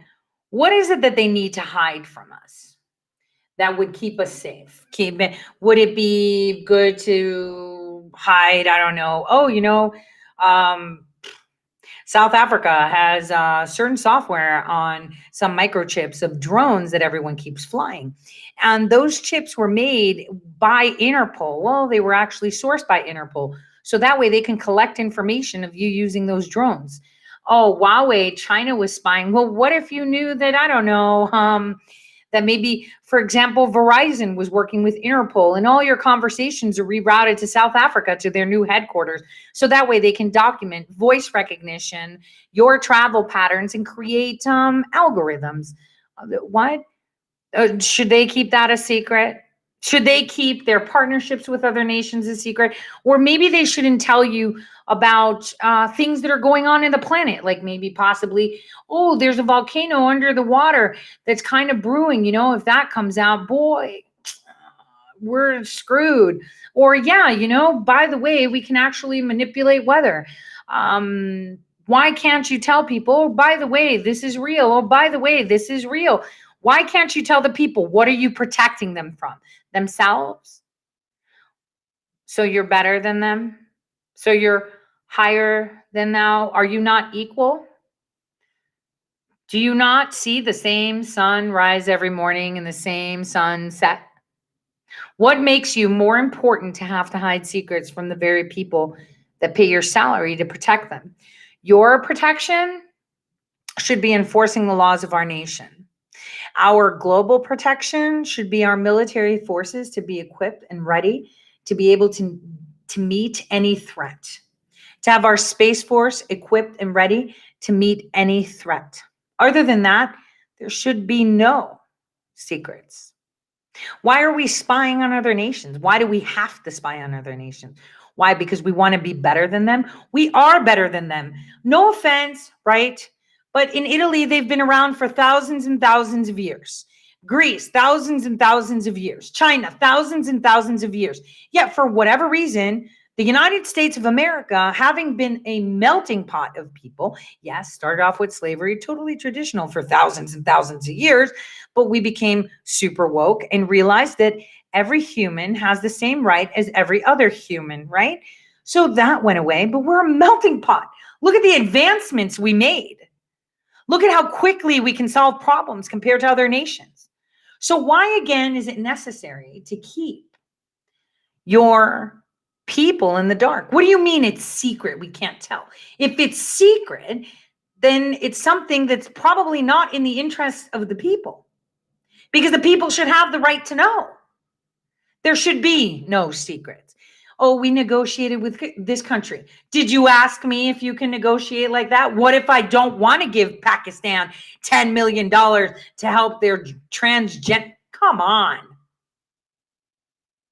This is not the way a nation is run. This is not what the forefathers foresaw. We're not going to tell the people about this, but we're just going to give a crap ton of money to Guatemala so they could build an art mural.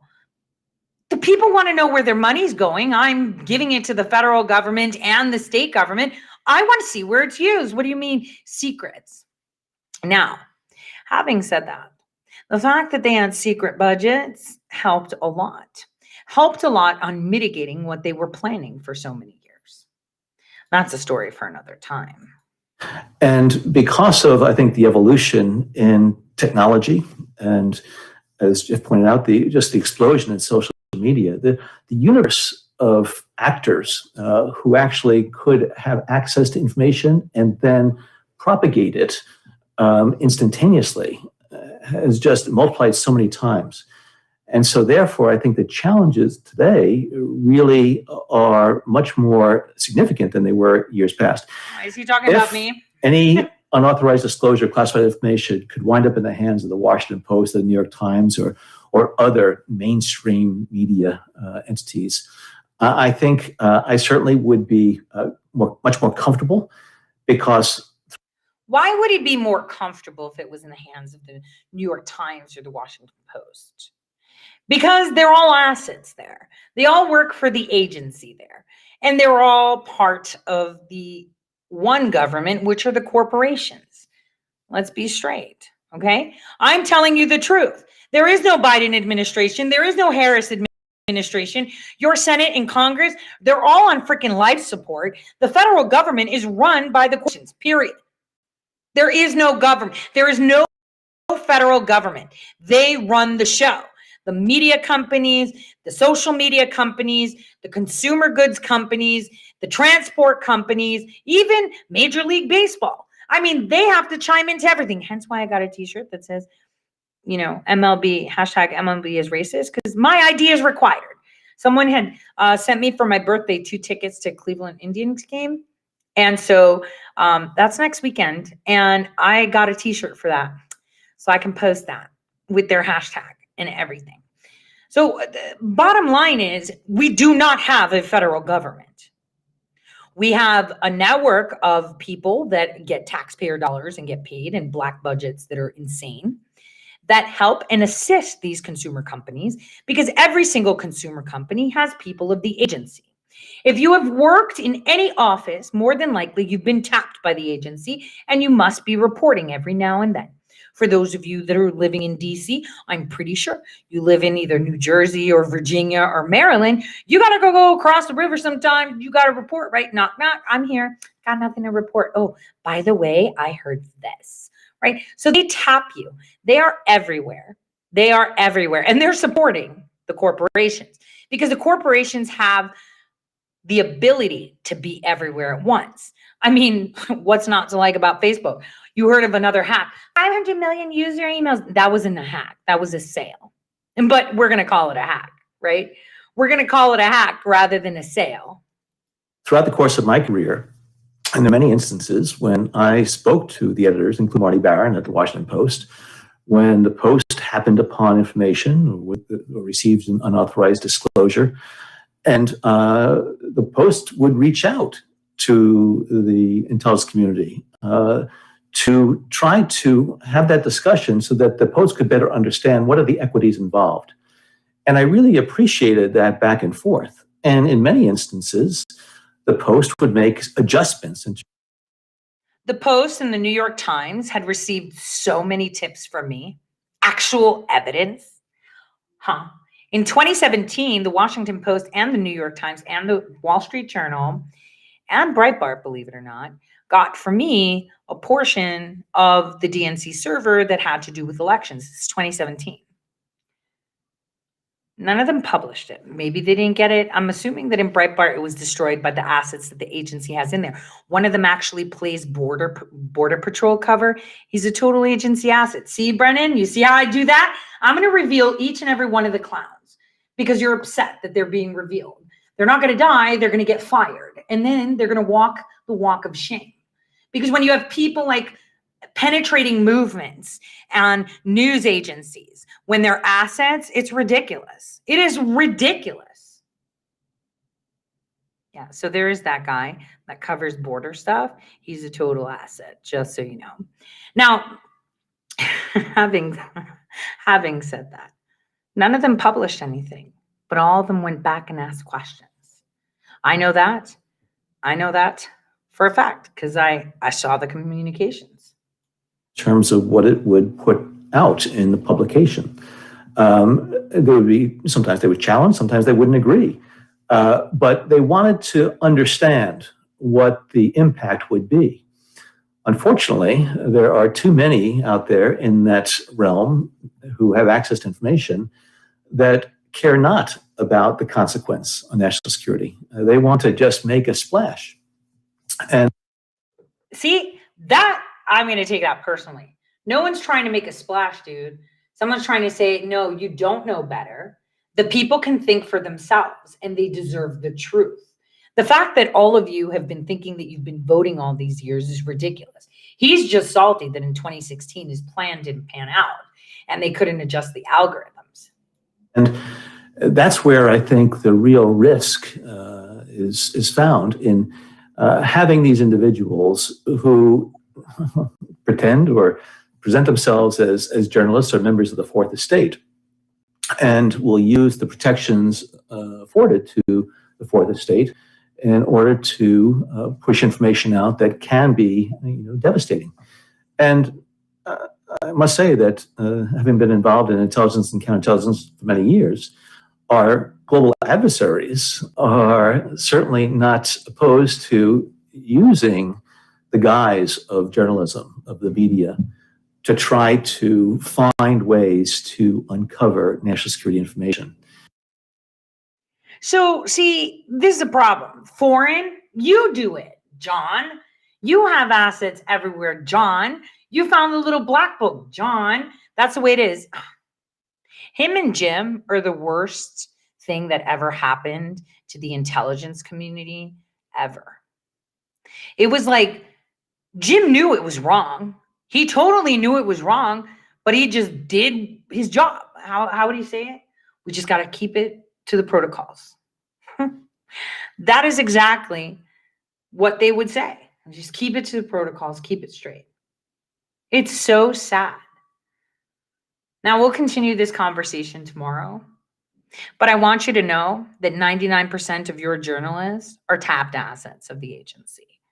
They put out narratives that they want you to hear. They're upset right now because they have no control and no power over anything. And John, yeah, well, I feel bad for Owen. I'm just watching him makes me sad. I can't even look at his face because I can see just how sick he is, and he's lost a lot of weight.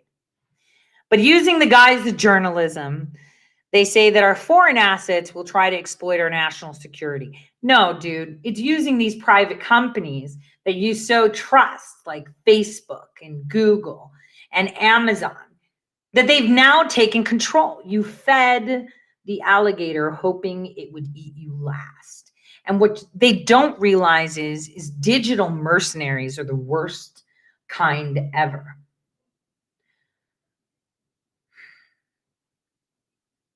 And the struggle is real. Even the people that are fighting for your side are also standing by what Brennan says. They believe that they have the right to keep secrets. They believe that you're too dumb to know what to do. They believe that the media should control the flow of information to protect national security. What is it? What is it that you don't want them to know? The atrocities? Huh? The unnecessary wars? Huh? They already know half of it. Why not give them the whole story so that they know that you abused, you wasted and abused taxpayer dollars to execute agendas that were not in the favor, well, I guess for the nation in regards to power, they were in favor. But by no means do I believe that any American citizen would have approved any such actions. And, I'm just saying, I would totally love to see General Flynn come out and talk about those UAVs back then and, file an investigation memo. That's already out. We could talk about more if you want. I mean, I keep saying and saying, but I'm not protected by whistleblower laws at all. And there are things that I cannot repeat and I will not repeat because, like you said, they end up in jail or executed. So there are things that I can't repeat. Those things that I say, I make sure that there's a source online so that way I can elaborate. But we should start talking about those UAVs right before Benghazi. We should start talking about Benghazi. I know that the people that needed to hear my involvement in the Benghazi thing and what I know from it heard exactly what I had to say. And I think it's time that the people know, and that the people know that this has gotten way out of control. And the secrecy is not needed. You are not chosen to protect the people. The people can protect themselves. So I would love to see General Flynn come out and talk about those UAVs. No one's going to fail you or hate you for following your commanding officer's orders, ever.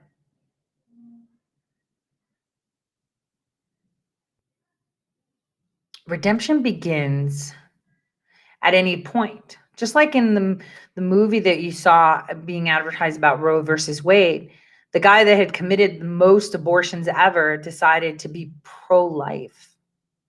He had killed over 70,000 potential human beings, right?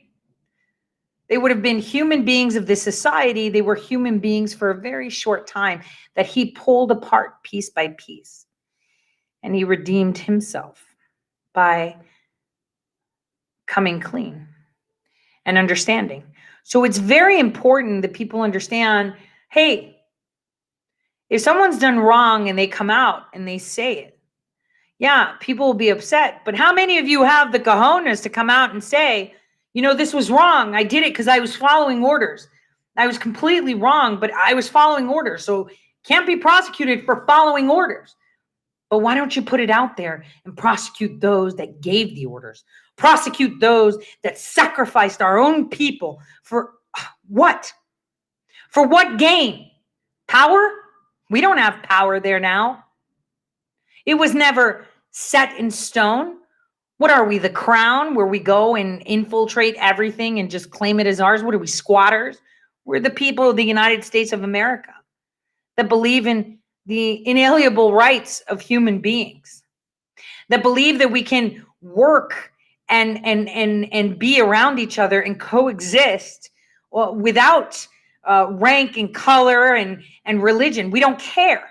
We don't care if you have sex with men, women, or both. That's your business, not mine. We're past that point. There is no more room for this demagoguery. Right? The whole virtue signaling. Asian lives matter. I was watching this show with my daughter called Georgia and Ginny. And it's about a girl and a mom. Mom's murdered a couple men that have been mean to her, still committed murder, right? But the daughter is half white, half black. And she's dating a boyfriend that's half white, half Taiwanese. So they had like a Prussian Olympic argument. And so it seems so weird because she was like, well, yeah, you Asians are stereotyped as geniuses and whatnot. Like she hated him for being half Asian, even though he felt completely secluded because no one in Taiwan would see him as a Taiwanese because he doesn't speak Chinese and, he looks more white. So there was an oppression argument there between two very oppressed individuals. One of them was driving a Porsche, right, and had a big house and was successful, teenager, right? And then the other one was super oppressed too, finally living in a home, having a mom that would actually commit murder on her behalf because one man tried to touch her kid. But so, these people are so oppressed that they had to compare their oppression. It was so ridiculous to watch. It was so ridiculous to watch. These demagoguery ideas, that doesn't belong here. Why are you in the past? Look forward. Look forward to how can you make your backyard safe? How can you make your backyard thrive? How can you make the people within your borders love to wake up every single day, to have work, to have a purpose? I mean, we're at a state right now, right? Where if we wanted to, the United States could indeed be paved with golden roads. That if you wake up and you say, you know, I have a passion. I can't stop working. You know, I was watching, I was reading actually on YouTube, Tom McDonald's like post about creating some video. Anyway, he said something that struck me. He said, I work every day on something that I like because I don't want to be where I was 10 years ago. And he found his passion and he decided to follow it, just like many others have. They find their passion and they follow it. They have something to come. You want to be a hairdresser, be the best darn hairdresser there is. You like to fuss with hair. We should be able to be to allow our children to have their dreams come to reality. We are in that state. Our nation can do that, but they are not letting us do that. If you want to be a writer, you should be the best damn writer. And we shouldn't be glorifying positions of writing, because you could be a great welder, a great carpenter, a great pipe fitter. You know, you could enjoy the whole, I like doing pipes and stuff. You know, we should be allowed to be able to see what we can contribute to society, not what society tells us we should be contributing. Like when analyzing careers, right? It's like the dumbest, the simplest, most secure career. Bank as a teller, right? The bank teller job, part-time, you're in the system, you've been working for them, you go to college, you finish your degree, you move up in the bank, you sit there, you go into corporate, you go into loans, and you're set. You've got your, you know, no. If you like that kind of mundane, round the clock, 9 to 5 kind of thing, go do it. If you like adventure, then you can become well, I guess they used to be incredible waitresses and waiters, right? Our staff on airplanes were incredible. The service was impeccable. They would always look after customers. Now they look like the Gestapo, where they're just looking to find an excuse to kick people off of a flying bus. You know, you can find your passion and follow it. But for some reason, society doesn't want you to. Because society is telling you where you need to fit. Society is telling you what you're supposed to do. Why? Because you're born with over $80,000 in debt. You're born with people like Beyonce and, you know, and Cardi B being praised, rather than, you know, scientists and writers and legal minds. And gosh, there's like so many people you could praise. Like, why are kids watching CNN when they could be watching like the World Physics Forum? I know it sounds really lame, right? But those are the fun stuff. Why can't we praise things that are actually creating innovative technologies and innovative ideas that are bettering our lives, simplifying our lives, to give us time to do things? It seems like the more we simplify life, the more we have no time. Computers are supposed to help make things easy, yet we have no time for anything, right?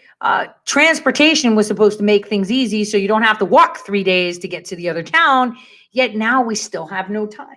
It's as if we're constantly being consumed, because I say it again. The corporations own you. You are no longer the consumer.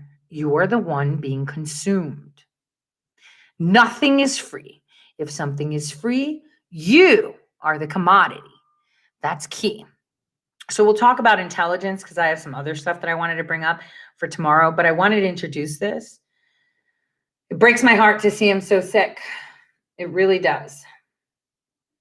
He still has time. Well, not that much, but he still has time to ask for forgiveness, and change things.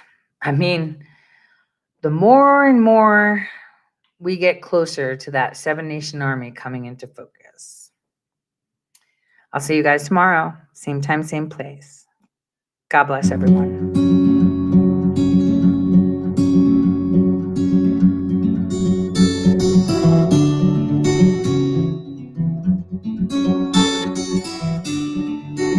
I'm gonna fight them all. 7-nation army couldn't hold me back. They're gonna rip it off, taking their time right behind my back. And I'm talking to myself at night because I can't forget. Back and forth through my mind behind a cigarette.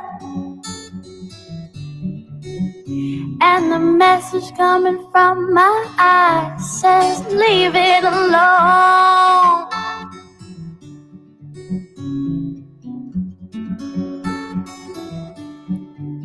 Don't wanna hear about it. Every single one's got a story to tell. Everyone knows about it. From the Queen of England to the Hounds of Hell. And if I catch you coming back my way, I'm gonna sell it to you. And that ain't what you want to hear, but that's what I'll do. And the feeling's coming from my bones that says find a home.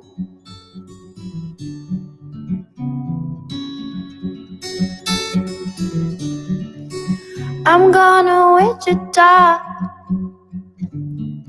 far from this opera for forevermore. I'm gonna work the straw,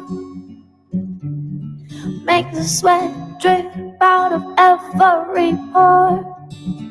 And I'm bleeding and I'm bleeding and I'm bleeding right before the Lord. All the words are gonna bleed from me and I will sing no more. And the sting's coming from my blood that tells me go back home. Go back home.